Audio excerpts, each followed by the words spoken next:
Welcome back. This is going to be an update on breaking news and how it could relate to the doom of California society and the protection of California values. Let's get right into it. Today's episode is largely going to be about this. This is the cover. Can you see the writing on the wall? You're going to be able to hear about Justice Ginsburg, Justice Sotomayor, and Justice Souter, and how that all relates to the protection of California values as you've come to understand them. And of course, the role of the orange one and how he will ruin everything for us. Well, let's get right into it. Here's what we're talking about. Now, recently, David Souter passed away. And that's very sad and not good. So, former Supreme Court Justice David Souter, a Republican who became a liberal favorite, dies at 85. Now, give me a minute, but I'm going to explain what's going on here. So, do you remember this person, Ruth Bader Ginsburg? Now, part of the problem was that Ruth Bader Ginsburg, while being a great Supreme Court justice and an incredibly brilliant woman who stood up for civil rights for women and was a great example of women and a personal inspiration for women all over the world, she should have stepped down sooner. She had health problems for years before she finally died in office, basically. And what happened was that she died in office, and then conservatives took over because she wouldn't step down during the time of Obama. So, as many mourn, others are already raging. Their fury will be loud and resonant. Matt howling as the nation absorbs what's to come. The Supreme Court justice, who had repeatedly survived cancer, but did not this time, will carry many Americans through the periods of shock and despair. Scared and livid, many will rail at her for not retiring years ago during the administration of a president they imagined would have replaced her with somebody who was just. Ruth Bader Ginsburg made a choice that turned out to be wrong. She wanted to keep doing the work she loved and was good at that, and that mattered. She didn't want to stop before she was ready. Like so many others, she believed Hillary Clinton would likely win in 2016, and like so many others, she was wrong at that. So Ginsburg had been sick for a while. She had had multiple cancer issues, and she would not step down. Barack Obama was ending his second term, and a lot of people said, now's the time for you to retire, Ginsburg, so that Obama could nominate a liberal Supreme Court justice. Ginsburg said, no, I want to stay on the court as long as I possibly can, and I'm sure Hillary will win, so there'll be no problem. Well, she guessed wrong. Donald Trump won, not Hillary. And then she died. And then Donald Trump was able to place an ultra-conservative on the Supreme Court who removed women's rights and set back women's civil rights 50 to 60 years. Ruth Bader Ginsburg planned to stay on the Supreme Court at least a few more years. RBG says her Supreme Court seat should have been, a meme says she should have left years ago because of her health issues, but she chose not to. Democrats and some Republicans have said they are opposed to filing the seat within election state, but both Senate Majority Leader Mitch McConnell and President Donald Trump said they intend to move forward. So RBG did not step down during Obama. She assumed Hillary would win, which is a huge assumption in elections, and she was wrong, and then she died, and then Trump was able to nominate a horrible person to the Supreme Court. Recently, though, Hunt decided she didn't want to see them. With the Supreme Court poised to reverse Roe v. Wade, Ginsburg's decision not to step down during the Obama administration looms large in the estimation of some of her admirers. This is about a woman who's disgusted with Ginsburg because after she stepped down, Trump nominated an extreme conservative, and they reversed Roe v. Wade, which had been set since basically the late 1970s. And so civil rights as women across America understood that it was reversed after 50 years. And this woman is pissed because she knows that if Ginsburg had stepped down during Obama, they wouldn't be there. And this goes back a ways. They were talking about how Ginsburg needed to step down many years ago. Fourth time of battling cancer since 1999. So before 2000, she already had serious health issues. They had 8 years during the Obama period, and they didn't replace her because she wouldn't step down. Even though she was on her fourth cancer treatment and had been battling cancer for decades. Well, The moment she died, Donald Trump nominated a woman to the Supreme Court.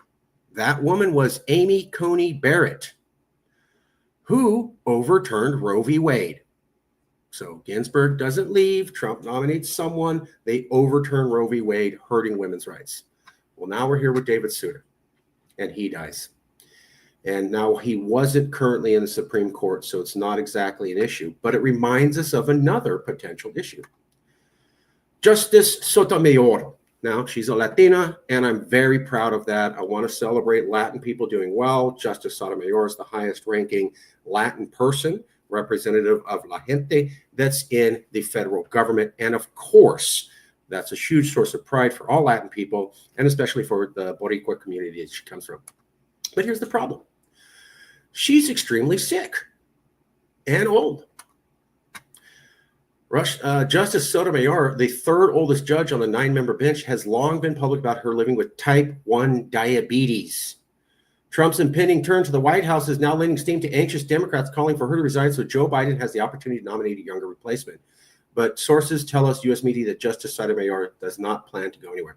So just like during Obama's time, Sotomayor will not step down during Joe Biden's time. Hell no, I'm going to stay on. Well, now it's Trump's turn. And now it's too late. So if she had stepped down during Joe Biden's time, we could have gotten a liberal replacement. Because she did not do that, we are now gambling that this woman isn't going to have massive health issues or die in office in the next 4 years, not just the next couple months. You're betting on the fact that she's going to be healthy and alive for the next 4 years. Because if at any time she doesn't, Donald Trump can nominate another Supreme Court justice. Sotomayor had the opportunity to step down during Biden, and like Ginsburg during Obama, said, hell no, you can't tell me what to do. Okay, well, other people have brought this up, and what they're saying is that if you don't step down, the Supreme Court could become very conservative, just like echoing Ginsburg retirement concerns. Here's what we're talking about. The Supreme Court with Kavanaugh and Amy Coney Barrett is now the most conservative it's been in 90 years. You don't have to go back to the George W. Bush or the George Bush Sr. or the Ronald Reagan era to find a conservative Supreme Court. You got to go back to the 1920s to find a Supreme Court that's this conservative. Yes, you have to go back to the 1920s to find a Supreme Court that is this conservative as now. It's way beyond Reagan, Bush Jr., all of them. You got to go back to the 20s. This is even more conservative than the Eisenhower period. Think about that.